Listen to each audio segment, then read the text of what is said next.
Hello and welcome to my YouTube channel. What's up? This is FPL Vert. This is where arrows go green, or whatever Drake said. In today's video, I'll be reviewing my current Gameweek 1 draft. So it's not locked in, but the thoughts behind the picks. So if you enjoy the video, make sure you smash that like button and hit that subscribe for more videos across the season. Let's go into it.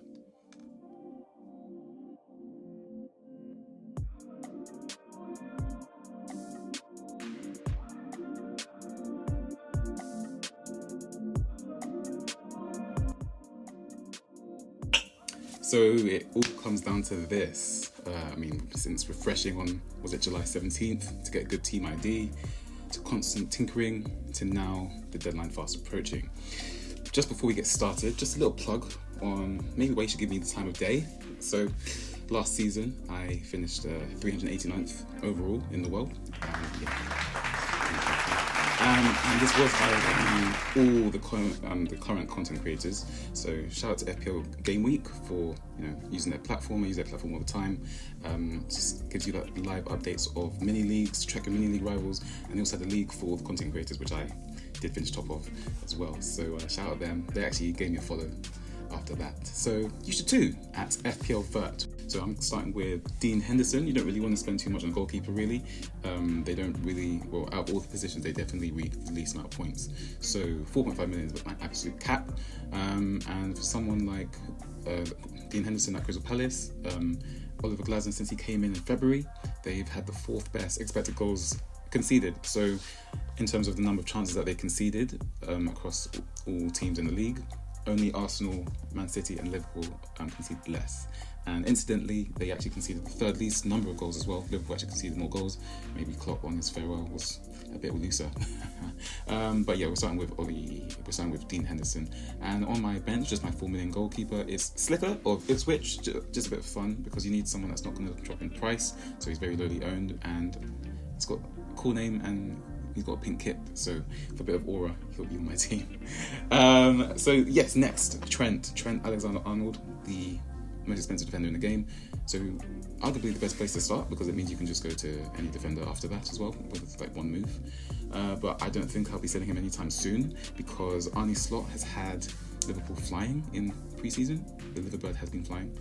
And I think, someone like Trent, he had a down year by his lofty standards, and, only Pedro Porro had a better number of expected goals involvement. So, number of goals in terms of shots and chances created. Only Pedro Porro had a higher number than Trent did last year.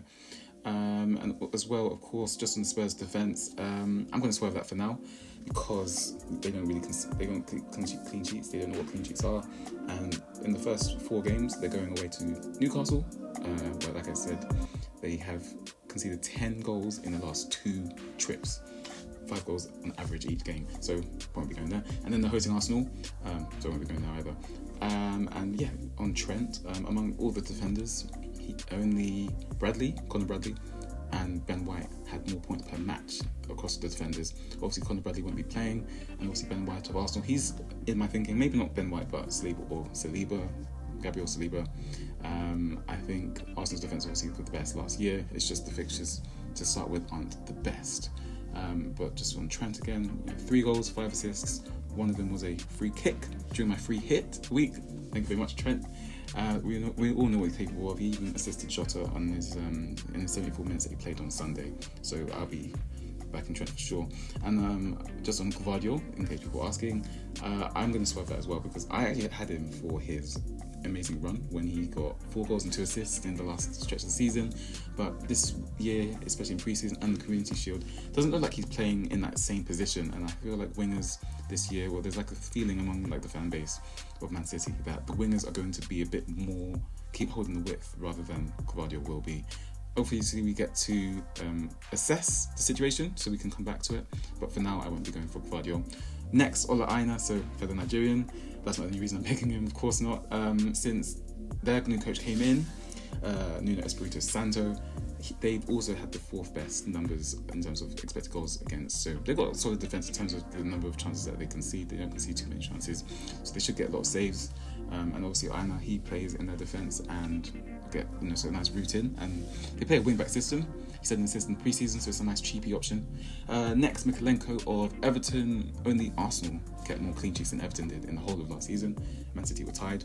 And especially at Goodison Park, it's their last season at Goodison Park before they move. But last season they conceded 18 goals in 19 games, so they're averaging less than a goal a game conceded in home games last year. So Everton's definitely a place to go for defence. Just on the bench, we've got Barco. He's pretty much the talk of the town right now because he's a £4 million defender, the cheapest defender you can obviously get.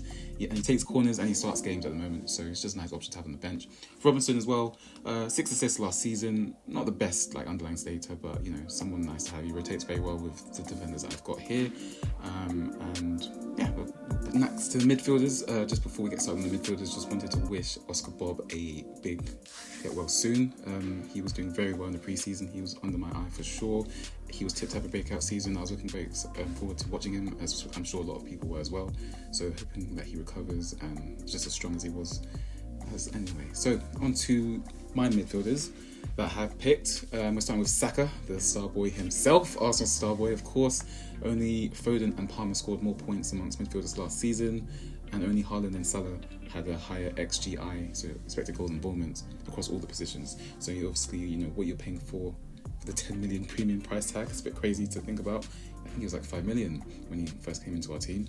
What you're paying for, you're getting guaranteed minutes on the right wing. Arsenal have no competition on the right wing whatsoever.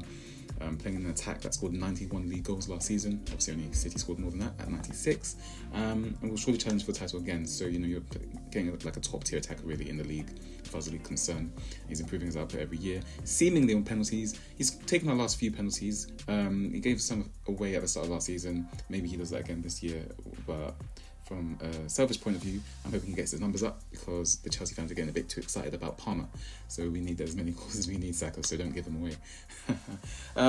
On Salah, so this is the big decision if you're part of the FPL community. The big decision is, do you have Haaland and Salah? Do you have Salah? Do you have Haaland? Currently, I'm on No Salah, which is a bit of a shock to the system. If I'm honest, it's a bit weird not seeing him in my team. He's my FPL GOAT for sure. But I just think that extra 2.5 million you can spread elsewhere, especially if you're trying to preserve your wildcard like I am. Because obviously, if the later you use your wildcard, the later you can use your second wildcard. So you can attack. And obviously this year, you can roll as many transfers as possible. So I'm setting up my team to be in a way that, we don't need to use too many transfers. And that's reflected in the picks that I've got here. But I do have a bit of a exciting opening day punt, and that's Jota. As I mentioned, Arne Slot has had the Liverbird flying. They've had 4 first team fixtures if you don't include the Las Palmas second string team that they played on the same day as the Sevilla game. But in 4 games they've scored 10 goals, 2 conceded and 2 clean sheets. So they're averaging 2.5 goals a game and they're conceding on average 0.5 goals a game. So on both ends of the pitch, it's a team that you want to attack. I might well go for Salah just because he is the game week 1 king. He's never blanked for Liverpool in game week 1, but for now we're going to get a slice of the attack in Jota. Someone that is, as James Pearce of The Athletic says, he's sharp, he's strong and full of belief, and he's led the line brilliantly in the preseason games and appears certain to start. That's what he said verbatim in his article. So I think when you have Ipswich in the first game, you've got to back that. Sorry, Ipswich fans, but it's true. As a next, he's obviously cheaper than Jota, but what you're getting in him is value, because he's going to play every game that he can if he stays. There are links with quite a lot of Palace players actually, but obviously Palace are a team that they don't just sell for anything. They're pretty big hagglers, so I'm expecting Eze to stay. If he doesn't stay, I'll probably go to Garnacho, if I'm honest. He's someone I'm tipping to have a big season as well. Don't want to give too much credit to the United fans, but Garnacho is someone that I do enjoy watching, and of course he is a Ronaldo stan, so he always had my time of day. With Eze, he's the number 10. He takes the set pieces, especially with Elise gone. Seemingly takes penalties. I'm not too sure on that one, because Mateta could easily take a penalty. He actually took a penalty for France in the Olympic final against Spain and scored. And he actually scored 2 of Palace's 4 penalties last season. Eze only scored 1. Obviously, there's different reasons. Eze was on the pitch for 2 of them, both of Mateta's, and then the one at Elise, Eze was only on the pitch for 4 minutes. So maybe that's the reason why. Next is Nkunku. So he's had a downgrade of 1 million. Last season, he had a really tough season. He actually missed more games last season than he had in the previous 3 combined. So, he's played all of Chelsea's pre-season. Maurice has spoken highly of him. He can play number 8, he can play on the wing, he can play supporting striker, he can play up front as well. And at 6.5 million, you're getting pretty incredible value, especially when I don't have Palmer. I'm just going to get a slice of the attack. Just a point on covering players. I'm not having Jota and Nkunku to cover Salah or Palmer at all. That doesn't exist. It's like, if you wanted to have Man City attack, would you have someone like, I don't know, Bernardo Silva to cover the Man City attack? You wouldn't. They're different players, they have different attributes. But yeah, I do think Nkunku is worth having. And just on the bench, Morgan Rogers, he is a £5 million midfielder, someone that looks like he's going to have a great season. Emery's spoken very highly of him. Pep and Arteta actually watched him for West Brom, I believe, and then they brought him to Man City's academy, and he's found his way to Aston Villa now. So yeah, definitely someone to keep an eye on. Just good to have on the bench. The fixtures aren't good for the first 2, but we will be going there, hopefully in Gameweek 3, so he'll just be ready to go then. Just to mention Smith Rowe as well. He's looking very exciting. Arsenal fans are excited to see him actually get some minutes. We're very excited to see him go. But Marcus Silva said that it's going to be a process for him to get into the best possible physical condition. So his minutes might be managed. If I go for Fulham attack, it would be Muniz for sure. But onto the forwards, starting with Big Dom Solanke. Currently the biggest move of the transfer window in the league. So technically the most exciting. And it is, to be honest. He definitely deserves his big move to a Big Six club. No offence, Bournemouth fans. He's been smashing it for a while. He played for Chelsea, he's played for Liverpool, and he's grinded his way. I'm excited to see him play, and I'm wishing him the best. Obviously, he scored 19 goals last season, and he's joining a team that loves to attack, and that's pretty much his currency. Goals, he just loves to score, he loves to attack, doesn't care too much about defence, so that's why I'm swerving Porro for now, but might have to go there in the end later.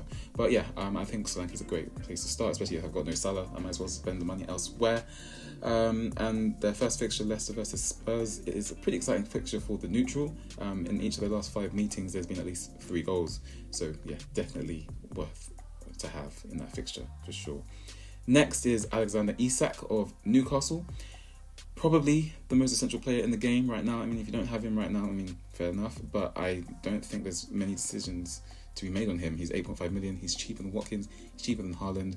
And we all know what Newcastle are like, especially at home. On the opening week, they're hosting the promoted Southampton. Of course, that is very unlucky for them because it's the St. James Park Cauldron. Only Man City scored more goals than Newcastle did last season. So Isak is actually currently my captain as well. Last but not least, of course, who else? It is the robot. It's the Viking.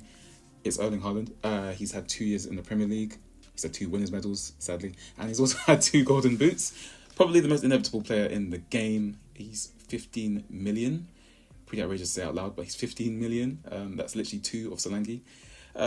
But, when you're hosting Ipswich, promoted Ipswich in Game Week 2, there's no other captain you can have, really. So, Haaland is a must. I'm kind of sad to not have Salah, but Haaland is completely non-negotiable for sure.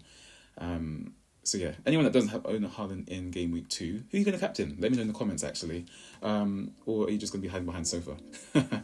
He'll be my captain Game Week 2 anyway. Yeah, and that just wraps out the team. So if you enjoyed that, please smash the like button and, hit subscribe.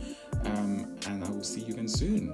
Also, follow me on Twitter at FPL Vert because this team is not locked in. As many of my friends tell me, I'm a flip-flop. But really, I just like to, assess everything, really. So, yeah, this is not my locked-in team. I probably might go back to Salah, but we'll see. Yeah, but anyway, see you soon. Bye.